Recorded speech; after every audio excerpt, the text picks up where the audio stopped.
Bangladesh coast guard সমুদ্রের পাশাপাশি নদী এবং নদী তীরবর্তী অঞ্চলে ব্যাপকভাবে কার্যক্রম করে। সদরঘাট থেকে শুরু করে কর্ণফুলীর মোহনা, অন্যান্য যে সমস্ত বড় বড় নদী আছে সবগুলো মোহনা পর্যন্ত আমরা কার্যকরী থাকি এবং এই কার্যকরী থাকার সময়ে যান, মাল এবং বিভিন্ন সরকারি বিষয়ের উপর আমরা নজরদারি রাখি এবং নিরাপত্তা নিশ্চিত করি।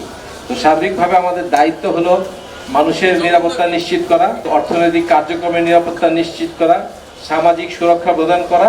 এই সমস্ত যত নদী তীরবর্তী অঞ্চলে যত মানুষ আছে এবং যাদের যত কার্যক্রম আছে, সামাজিক অর্থনৈতিক কার্যক্রম আছে, সেগুলোর নিরাপত্তা আমরা নিশ্চিত করি।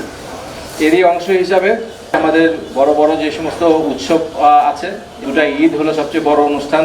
এছাড়াও আমরা অন্যান্য ধর্মাবলম্বীর যে সমস্ত অনুষ্ঠান আছে, যেমন দুর্গাপূজা, তারপরে ক্রিসমাস ডে, এগুলাতে আমরা জানি যে আমাদের দেশের ব্যাপক সংখ্যক লোকজন ঢাকা শহর থেকে তাদের যার যার গ্রামের বাড়িতে যান। এই সময় নদীপথে লঞ্চগুলা এই সদরঘাট থেকেই মুভ হয়, কারণে এই সময় যাতে লঞ্চের চলাচল, লঞ্চের ভিতরে নিরাপত্তা, ফেরিঘাট, লঞ্চ ঘাট, যদি কোনো ধরনের নিরাপত্তা সংক্রান্ত কোনো বিষয় থাকে সেটা দেখার দায়িত্ব আমরা সম্পূর্ণভাবে নিয়ে থাকি।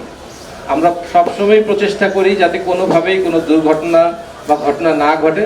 আর তারপর আপনারা সবাই জানেন যে আমাদের অনেকটা নিজস্ব আত্মসচেতনতা বা সচেতনতার অভাবের কারণেই ইতিপূর্বে দু একটা দুঃখজনক ঘটনা ঘটে গেছে, যেটা আমরা চেষ্টা করে হয়তো আমরা দমন করতে পারিনি। বাট এইবার আমরা আলহামদুলিল্লাহ একটা দীর্ঘ সময়ের পরিকল্পনা নিয়ে সকল বাহিনী একত্রিত হয়ে এবং সমন্বিতভাবে নিশ্চিত নিরাপদ ব্যবস্থা গ্রহণ করেছি। আমরা 2 সপ্তাহ যাবৎ কোস্টগার্ড, নৌ পুলিশ, বিআইডব্লিউটিএ, আনসার, ফায়ার সার্ভিসের লোকজনদেরকে নিয়ে আমরা টহল কার্যক্রম পরিচালনা করছি, যাতে কোনোভাবেই বিআইডব্লিউটিএ কর্তৃক নির্ধারিত যে স্থান আছে লঞ্চঘাটের, সেই স্থান ব্যতীত অন্য কোনো স্থান দিয়ে তো লঞ্চে আরোহণ করতে না পারে এবং লঞ্চ থেকে নেমে যেতে না পারে।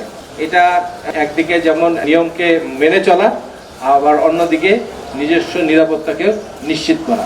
তো এই নিরাপত্তা নিশ্চিতের জন্য 24/7 এই 2 সপ্তাহের অধিক সময় আমরা এখানে নিয়োজিত আছি এবং আমরা ইনশাল্লাহ নিশ্চিত করব যাতে কেউ কোনোভাবেই এই ধরনের অপচেষ্টা না করে এবং কোনো ধরনের কোনো দুর্ঘটনা না ঘটে এবং আমরা আমাদের এই ঈদের যাত্রাকে সম্পূর্ণ নিরাপদ এবং সুষ্ঠু সুন্দরভাবে আমরা এটা পরিচালনা করতে পারি।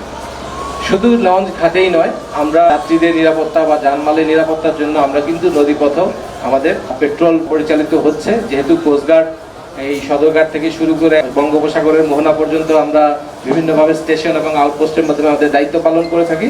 বিশেষ করে কোরবানি ঈদের সময় আমরা জানি যে বিভিন্ন জায়গা থেকে গরু নিয়ে আসবে, মানুষের পাশাপাশি কিছু লঞ্চের মাধ্যমে আসতে পারে। গরুর পরিবহন এবং মানুষের পরিবহনের সময় যাতে যাত্রাপথেও কোনো ধরনের কোনো সমস্যা না হয় সেদিকে আমরা আমাদের দৃষ্টি রাখছি এবং আমাদের নজরদারি রাখছি এবং পেট্রোলের মাধ্যমে এটা আমরা কাভার করছি, যাতে আমরা এই ঈদের যাত্রাটা যে কোনো অবস্থাতেই নিরাপদ হয়। এই ক্লাইমেট চেঞ্জের কারণে আবহাওয়াটাকে এখন রিড করা হয়ে গেছে সবচেয়ে ডিফিকাল্ট টাস্ক, আর পূর্বাভাস আমরা পেয়ে যাই।